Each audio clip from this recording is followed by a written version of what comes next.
寫一封信，寄給遠方的你，哪裏還有多少風雨和情意？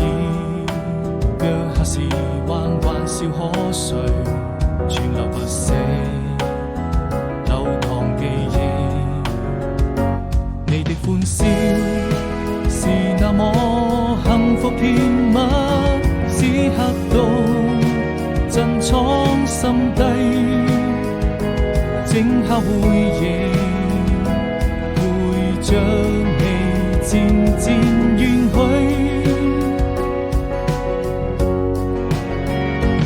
我需這一生，只要還能為你找回自己。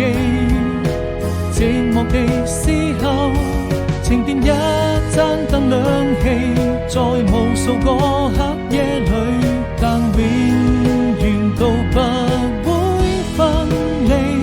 是否就可以，我們像兩顆心連在一起，要閉上眼睛，緊緊感